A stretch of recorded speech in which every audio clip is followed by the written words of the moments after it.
Hello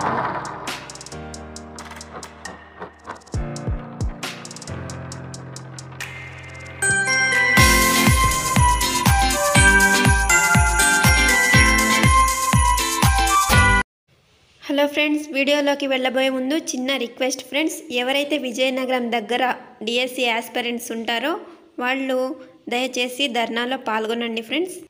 ఎందుకంటే ఇప్పుడు miss అయ్యామంటే మళ్ళీ 5 ఇయర్స్ వరకు డిఎస్సి రాకపోవచ్చు. సో మిగిలిన వారు ఎవరైనా స్టూడెంట్స్ ఉంటే సపోర్ట్ చేయండి ఫ్రెండ్స్ ప్లీజ్. సో వీడియోలోకి వెళ్ళిపోదాం. హలో ఫ్రెండ్స్, ఈ వీడియోలో మనం linear equations in one variable chapter 2లో ఎక్సర్సైజ్ 2.2 వరకు చూసాం కదా. సో ఇప్పుడు 2.2.4 solving equations having the variable on both sides, ఇరువైపులా చరరాశులు గల సమీకరణాల సాధన గురించి చూస్తున్నాం. సో రెండు సమాసాల విలువలు సమానత్వమే సమీకరణం కదా. మరి 2x - 3 = 7 ఈ సమీకరణంలో రెండు సమాసాలు ఉన్నాయి. ఇక్కడ చూసినట్లయితే 2x - 3 అనేది బీజీయ సమాసం, ఆల్జిబ్రాయిక్ ఎక్స్ప్రెషన్. మరి ఇక్కడ 7 అనేది సంఖ్యా సమాసం కదా.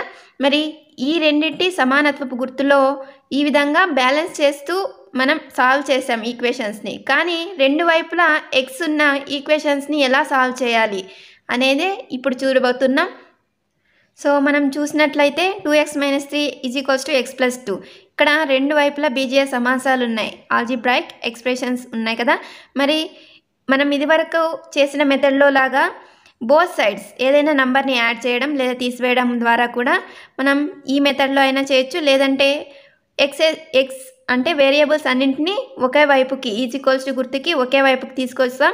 అలాగే ఈ విధంగా నంబర్స్ అన్నింటినీ మరొక వైపుకి తీసుకువెళ్ళి మనం ఎక్స్ వాల్యూని ఫైండ్ అవుట్ చేస్తాం. సో 2x, ఇక్కడ ఎక్స్ లెఫ్ట్ సైడ్కి వెళ్తే 2x - x, అలాగే -3 ఇటువైపుకి వెళ్తే +3 కదా. సో 3 + 2 అంటే 5. సో 2x - x అంటే x కదా. So x = 5. సో మనం ఇక్కడ గమనించినట్లయితే ఇక్కడ ఎక్స్ని కూడా తీసేసాం. ఇదివరకటి ప్రాబ్లమ్స్లో అయితే ఓన్లీ నంబర్స్ మాత్రమే బోత్ సైడ్స్ యాడ్ చేయడం తీసివేయడం అలా చేసేవాళ్ళం కదా.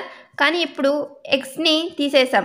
సో ఎక్స్ని తీసేస్తున్నామంటే ఇక్కడ ఏంటి, ఎక్స్ని పక్షాంతరం చెందించడం అంటే ట్రాన్స్పోర్టింగ్, అంటే వన్ సైడ్ నుంచి అనదర్ సైడ్కి మార్చడం అని అర్థం. ఓకే, సో ఇదివరకే మనం ఇక్కడ చూసుకున్నాం కదా ఈ మెథడ్లో. సో ఈ ఒక వైపు నుంచి మరొక వైపుకి ఏదైనా నంబర్ని తీసుకువెళ్ళామంటే వాటి గుర్తులు చేంజ్ అవుతాయి. దాన్నే తెలుగులో అయితే పక్షాంతరం అని అంటాం.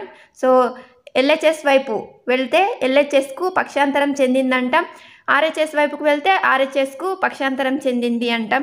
ఇంగ్లీష్లో అయితే transposing x to LHS or transposing x to RHS ఈ విధంగా చెప్పుకుంటాం. ఓకే, చూసినట్లయితే 5x 3/2x ఉంది. సో ఎక్స్లు ఉన్న టర్మ్స్ అన్నింటినీ కి ఒక వైపుకి తీసుకువస్తాం. అంటే 5x, ఇక్కడ 3/2x ఉంది కదా, దాన్ని -3/2x అంటే ఇటువైపు వస్తే మైనస్ చేస్తుంది కదా, that is = -14.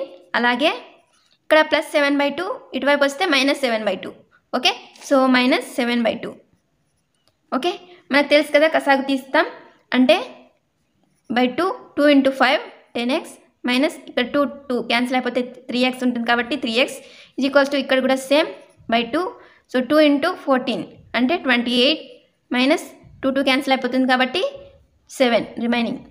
Okay, so 10x - 3x అంటే 7x /2, that is = -28 - 7 -35/2.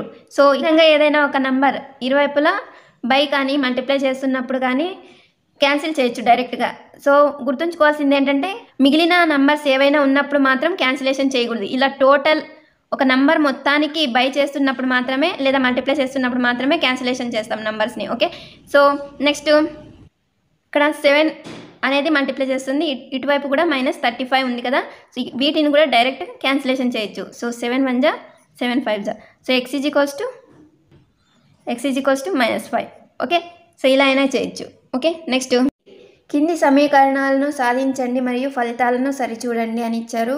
Solve the following equation and check your results అని ఇచ్చారు. 3x - 2x = 18 అవుతుంది కదా. సో 3x నుంచి 2x తీసేస్తే x = 18. Okay. So first one answer వచ్చేసి 18. Next second one. సో ఇక్కడ second question చూసినట్లయితే 5t - 3 = 3t - 5. Okay.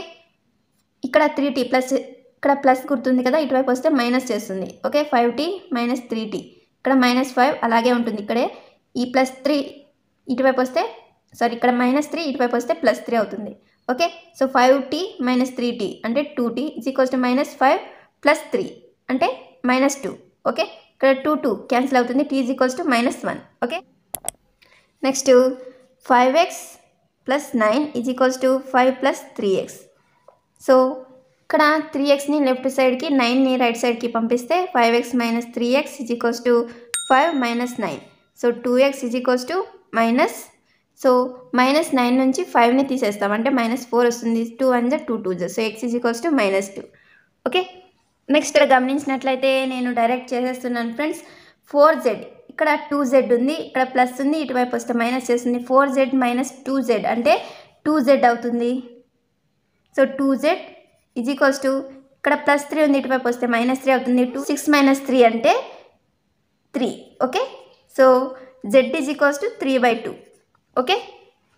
Next 2x - 1 = 14 - x కదా. సో x లెఫ్ట్ సైడ్కి వస్తే ప్లస్ చేస్తుంది. 2x + x = 14 - 1 రైట్ సైడ్కి వెళ్తే +1 అవుతుంది. So 2x + x 3x = 15. So 3 1 3 5. So x = 5. Okay. Next 8x + 4 = 3 × x - 1 + 7. So 8x + 4 = 3 × x 3x - 3 × 1 -3 + 7. Okay. So numbers అన్నింటినీ ఒకవైపు, variables అన్నింటినీ ఒకవైపు తీసుకువెళ్దాం. 8x, సో -3x = +4 ఇటువైపు వస్తే -4 కదా. సో 8x నుంచి 3x పోతే 5x. ఓకే. సో -3 - 4 ఎంత ఫ్రెండ్స్? -7. సో -7 + 7 = ఎంత? 0 అవుతుంది. సో 5x = 0 అవుతుంది. సో x ఇటువైపు వస్తే బై చేస్తుంది కదా, 0/5 అంటే 0నే. సో మనం గుర్తుంచుకోవాల్సింది ఏంటంటే 0/ఎనీథింగ్ అంటే 0నే వస్తుంది. Okay. Next so x = 4/5 × x + 10. So x = 4/5 × x + 4/5 × 10. Okay. So విభాగ న్యాయం, డిస్ట్రిబ్యూటివ్ లా ప్రకారం రెండింటిని మల్టిప్లై చేస్తున్నాం. సో x - 4/5 x = ఇక్కడ 5 1 5 2 2 × 4 అంటే 8. సో ఇక్కడ రిమైనింగ్ ఏంటి ఉంటుంది? 8. సో కసాగు ఇక్కడ ఏం లేదంటే /1 5 కసాగు ఈ రెండింటికి /1 అంటే 5 కదా. So 5 × x. నెక్స్ట్ 5/5 అంటే 1, 1 × 4 అంటే 4. ఓకే. = 8. 5x - 4x = x/5 = 8 అవుతుంది. సో x/5 ఇక్కడ బై చేస్తుంది, ఇటువైపు వస్తే ఇంటూ చేస్తుంది. Okay. So 8 × 5 = 40. Okay. Next 8th question 2x/3 + 1 = 7x/15 + 3. So x అన్నింటినీ వన్ సైడ్ తీసుకొని వచ్చామంటే, సో 2x/3 - 7x/15 = 3 - 1. ఓకే. ఇక్కడ 3కి 15కి ఎల్సిఎం 15. 15/3 అంటే 5. 5 × 2x అంటే 10x. -15/15 అంటే 1. 1 × 7x అంటే 7x = 3 - 1 అంటే 2. ఓకే. 10x - 7x అంటే 3x/15 = 2. Okay. So 3 1 3 5. So x/5 = 2. So x = 5 × 2 అవుతుంది. బై చేస్తుంది కదా, ఇటువైపు వస్తే మల్టిప్లై చేస్తుంది. 2 × 5 అంటే 10. సో x = ఎంత? 10. Okay. Next 9th question. Next చూసినట్లయితే ఇక్కడ 2y ఉంది, ఇక్కడ -y ఉంది, ఇటువైపు వస్తే +y అవుతుంది. సో 2y + y = 26/3 +5/3 ఇటువైపు వస్తే మైనస్ చేస్తుంది, -5/3. ఓకే. సో హారాలు సమానంగా ఉన్నప్పుడు డైరెక్ట్ లవాల్ని మనం సబ్స్ట్రాక్ట్ చేయొచ్చు. ఓకే. సో అప్పుడు ఏమవుతుంది? 2y + y అంటే 3y = 26 - 5 అంటే 21/3. సో క్యాన్సిలేషన్ చేస్తే 3 7 జా 21. Okay, y is equals to 7, 3 multiply చేస్తుంది కదా ఇటువైపు వస్తే బై చేస్తుంది. Okay, so y is equals to 7/3. Okay, next 3m is equals to 5m minus 8/5. So ఈ 5mని లెఫ్ట్ సైడ్కి తీసుకొచ్చామంటే 3m minus 5m is equals to minus 8/5. So minus 5m నుంచి 3m తీసేసామంటే minus 2m is equals to minus 8/5. ఇక్కడ cancellation చేయొచ్చు, 2 1 జా 2 4 జా. ఓకే, మైనస్ మైనస్ కూడా క్యాన్సిలేషన్ చేయొచ్చు. So m is equals to ఏం వస్తుంది 4/5. ఓకే, నెక్స్ట్ ఇక్కడ నెక్స్ట్ 2.5 చూసినట్లయితే సమ్ మోర్ అప్లికేషన్స్ అని ఇచ్చారు. Example 14. So the digits of A 2-digit number differ by 3 if the digits are interchanged and the resulting number is added to the original number we get 143. what can be the original number అని ఇచ్చారు. So మరి ఇక్కడ గమనించినట్లయితే ఒక 2 అంకెల సంఖ్యలోని అంకెల భేదం 3, అంకెలను తారుమారు చేయగా వచ్చే సంఖ్యను ఆ సంఖ్యకు కలిపితే 143 వస్తుంది. అయితే ఆ సంఖ్య ఏది అని ఇచ్చారు. సో ఒక 2 అంకెల సంఖ్యని తీసుకుందాం. సో ఇది ఒక 2 అంకెల సంఖ్య. సో ఇదొక నంబర్, ఇదొక నంబర్. ఓకే ఉందాం. ఓకే, సో ఇక్కడ మనం గమనించినట్లయితే ఈ 2 అంకెల మధ్య భేదం ఎంత 3 అని ఇచ్చారు. ఓకే, సో 3 అని ఇచ్చారు కదా. మరి ఈ 2 అంకెలను తారుమారు చేయగా ఏర్పడే అంకె ఏది yx. సో xy yx ఎలా ఉంటుంది? మామూలుగా మనం 23ని తీసుకున్నాం అనుకోండి ఫ్రెండ్స్, దీన్ని ఎలా రాస్తాం? విస్తరించి 20 + 3 కదా. అలాగే xyని ఎలా రాస్తాం? సో ఇక్కడ 2ని 10తో మల్టిప్లై చేసినట్లే ఇక్కడ xని 10తో మల్టిప్లై చేస్తాం, అంటే 10x + y అని రాస్తాం. ఇక్కడ yxని ఎలా రాస్తాం? 10y + x అని రాస్తాం. ఓకే, సో ఈ విధంగా ఉంటుంది. వీటి యొక్క వాల్యూ అనేది ఎలా ఉంటుంది? ఇలా ఉంటుంది. ఓకే, సో ఎప్పుడైనా నంబర్స్ని రాసేటప్పుడు ఇలాగే రాయాలి. ఓకే ఫ్రెండ్స్, మరి ఇక్కడ ఈ రెండింటిని యాడ్ చేస్తే ఎంత వస్తుందని ఇచ్చారు? 143 వస్తుందని ఇచ్చారు. ఓకే, సో 10x + y, వీటిని ఇలా రాయొచ్చు కదా, x + 10y. మరి రెండింటిని యాడ్ చేసామంటే 11x + 11y. So 10y + y అంటే 11y, 10x + x అంటే 11x. సో ఇది ఈజ్ ఈక్వల్స్ టు 143కి ఈక్వల్ అని ఇచ్చారు.